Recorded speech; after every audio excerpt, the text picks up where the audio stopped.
இயற்கை நேச்சர் நமக்கு தந்த ஒரு அன்பளிப்பு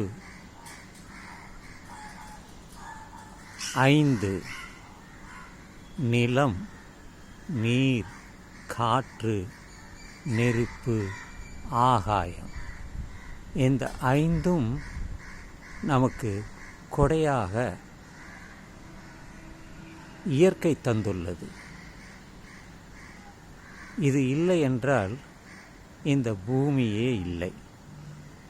பூமி இல்லை என்றால் இந்த உலகத்தில் எந்த உயிரினங்களும் இல்லை. நிலம் பயிர் செய்வதற்கு, வீடு கட்டி வாழ்வதற்கு, நடப்பதற்கு, நீர் விவசாயத்திற்கு, நம்முடைய தேவைக்கு குளிப்பதற்கு, குடிப்பதற்கு, சமைப்பதற்கு, காற்று இந்த பூமியிலே பரவி இருக்கிறது.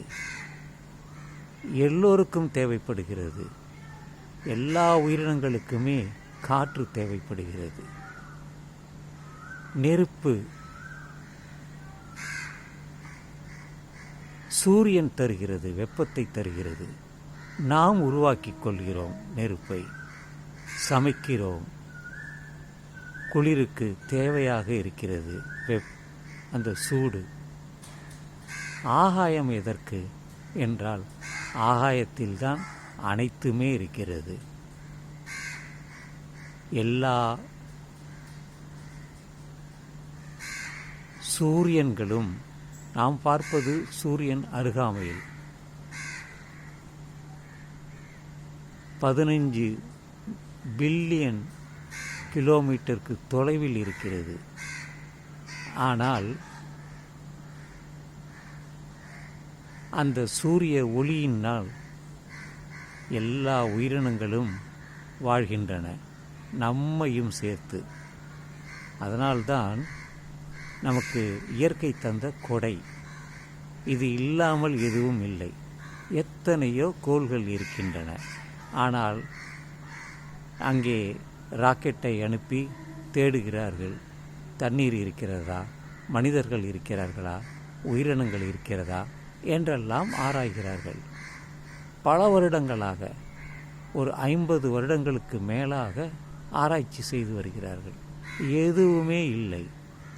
இந்த மனிதர்கள், உயிரினங்கள் வாழக்கூடிய ஒரே இடம் இந்த பூமி தான். அதனால்தான் பூமி தாய் என்று எல்லோரும் சொல்கிறார்கள்.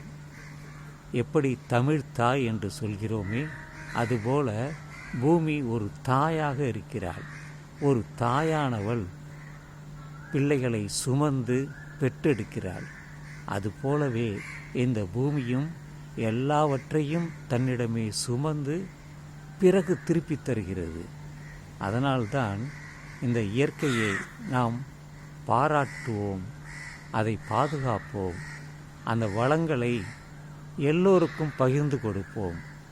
ஒருவனுக்கே என்று போய்விடாமல் அதை எல்லோரும் பகிர்ந்து கொள்வோம். எனவே இயற்கை பொதுவானது. உனக்கென்று அல்ல, எனக்கென்று அல்ல, உன் சாதிக்கென்று அல்ல, என் சாதிக்கென்று அல்ல, உன் மதத்திற்கது இல்லை, என் மதத்திற்கு அல்ல. இது எல்லோருக்கும் பொதுவானது தான். அரசியலுக்கும் அப்பாற்பட்டது தான். மனிதனுக்கு தேவைப்படுகிறது, அதை அவன் பயன்படுத்தி கொள்கிறான். இதுதான் நாம் இயற்கையாக தெரிந்து கொள்ள வேண்டிய ஒரு உன்னதமான உண்மை. இதை எல்லோருக்கும் தெரியும். ஆனால் தெரிவிக்க வேண்டிய ஒரு கடமை என்னிடம் இருக்கிறது. அதனால்தான்